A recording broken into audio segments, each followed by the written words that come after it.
Hello guys, this is Designer Talker speaking, and this is my submission to the hybrid horrors.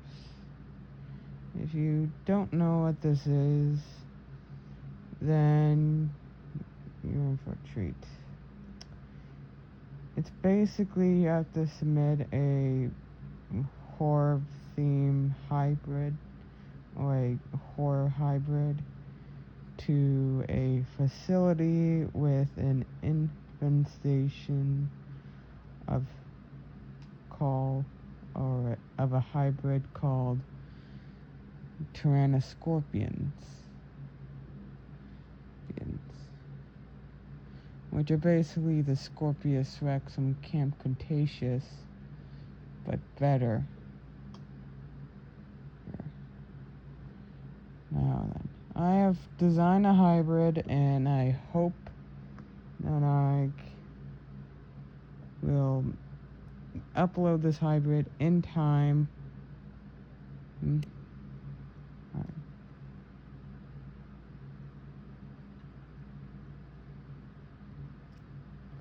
The base is quite a unique animal. I'm choosing the star-nosed mole. You're probably wondering why that of all things. Well, it's kind of perfect for the scenario. Because he's one of the few aquatic or semi-aquatic mole species. So we can dig under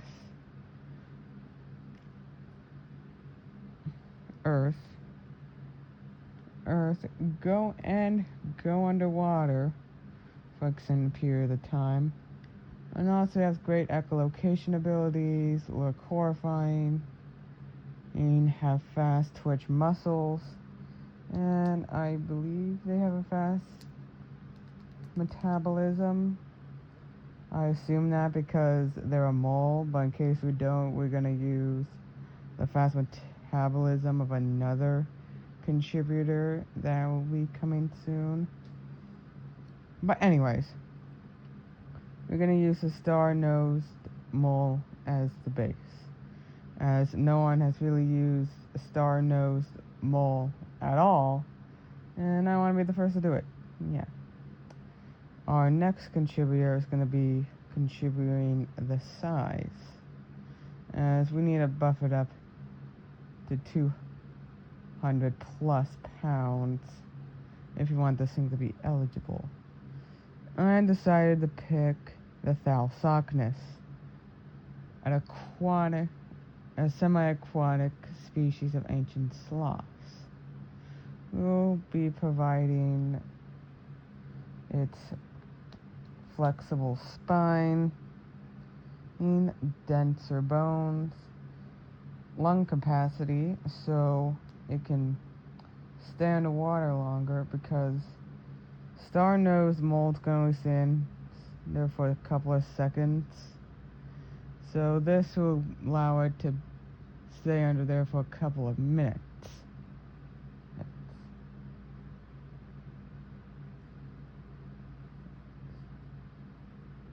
And overall, we'll be contributing the size of this creature. Our next component is another ancient sloth, the Mylodon, contributing the robust forelimbs. So that way we can pummel the tyrannoscorpions down to the ground. Or just beat them up with the forelimbs. I know they have quills, but with another contributor it might be solved? I don't know. Okay, back on track. We're also going to take their osteoderm bone nodule skin,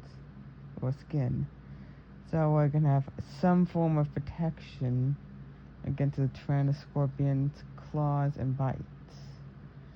Now, time on for the mouth. It is a mole, so we're gonna use another mole-like creature for the teeth to increase congruity. Our next contributor, aka the contributor that has been used to death, the northern short-tailed shrew, providing their iron-coated teeth. Fast metabolism if the star-nosed mole doesn't have that. And the venom, even though the immune system, we know it has a good immune system and it could be immune to the poison. Like Gochi Center said was so much an immune system can handle. Like, sure, it can completely ignore the first dose, but once the doses start ranking up, it might face some trouble. So it's not completely immune, it's just very special to the northern tortoise shrew's immunity. Nothing is truly immune, they're just really highly effective. Okay, back on track. To increase the bite force, because we need to get through all the denticles and armor.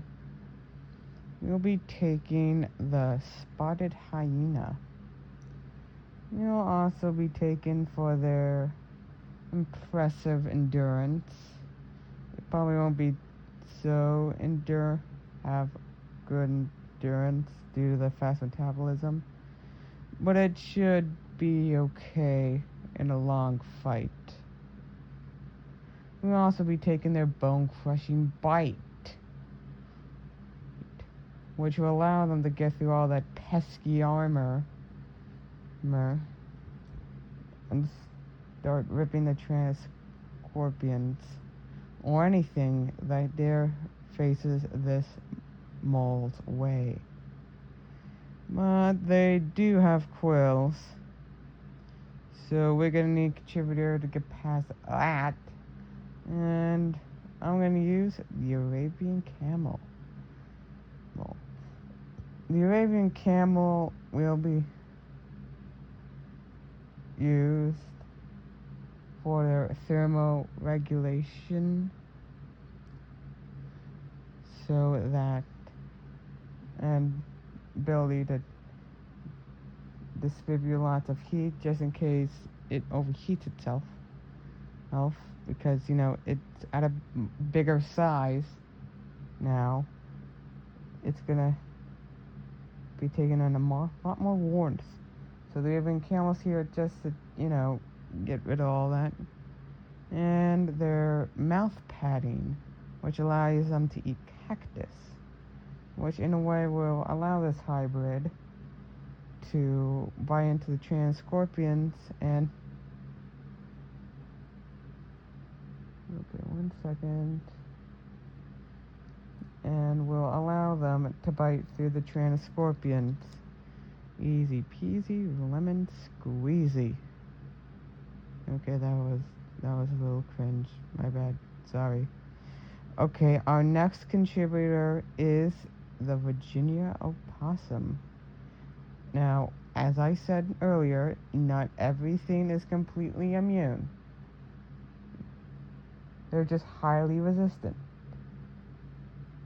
But something's better than nothing, so we're going to take the Virginia opossum's venom immunity, which they have some of the highest venom resistance of any mammal. They're also completely immune to rabies, which I do not like rabies, and I hope no one else likes rabies. I hope you don't like rabies. Okay, enough about rabies. They're completely immune to rabies. So this hybrid is now immune to rabies. Yay! Yay. Okay, back on track. Now, the Tyrannoscorpions have a lot of them roaming around now due to the whiptail lizard. Now, to counter this, without taking away too much from congruity, because I don't really like adding lizard parts to mammals, I think that will end up in a hank. Or, I don't know. Somebody fact check me on that one. Anyways, we're gonna use the wild rabbit, or the eastern cottontail rabbit, for their reproductive organs, which, if you never heard the term multiply like rabbits, but you never don't know that rabbits multiply. They multiply like crazy. So this hybrid will have a lot of them roaming around to combat any Tyrannoscorpions. Now we're gonna need some brain power, or if we want to combat this properly. So our next contributor is going to be the raccoon. They have intelligence on par with primates. Now you may be asking why I'm not using primates. Well, we have the fast twitch muscles already, and it's more of a quadrupedal. I don't know, it just feels a little incongruent to use a primate rather than a raccoon. So we're just gonna stick to the raccoon. And that.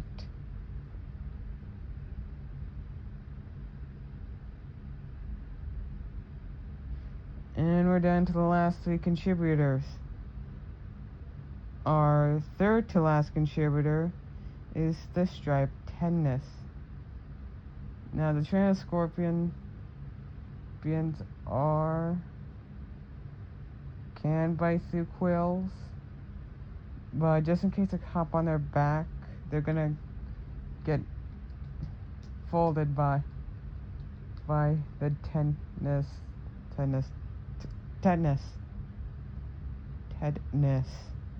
Why am I struggling with that word? Okay, ignore that. We're gonna use the tetanus for their retractable quills, which will allow them to retract their quills. And when the Tyrannoscorpions jump on the back, bam! Quills. Pain.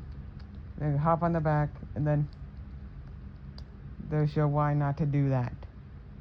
Okay, but in the facility there are a lot of CH2. So in order to combat that, we're going to use a contributor I am not particularly proud of using, but it's so good, I'm just going to use it. We're going to use the naked mole rat. And as you see on screen, it's not the best looking on the eyes, but just to make this quick, they're highly adapted or can take in CH2 and be completely fine. And also other stuff and a high pain tolerance, because apparently they have that removed. Retirement solution, bye gold, bye. Okay, we're done? Okay, we're done. Our last contributor is the honey badger. For more of a fearless nature, sure, and a thick, loose skin, that'll make it harder for the Tyrannoscorpions to claw and bite through, especially with the osteoderms. And yeah. And here is the final design. I'm gonna name this hybrid.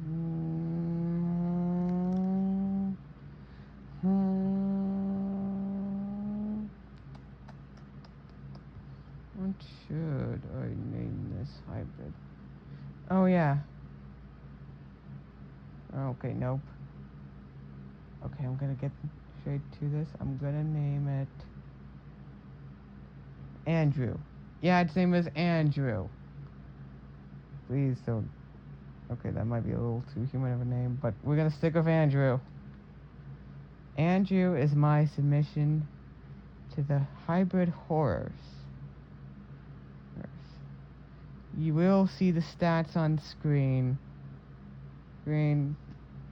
but I have yet to do them. So yeah. And I hope you enjoyed this video. Bye.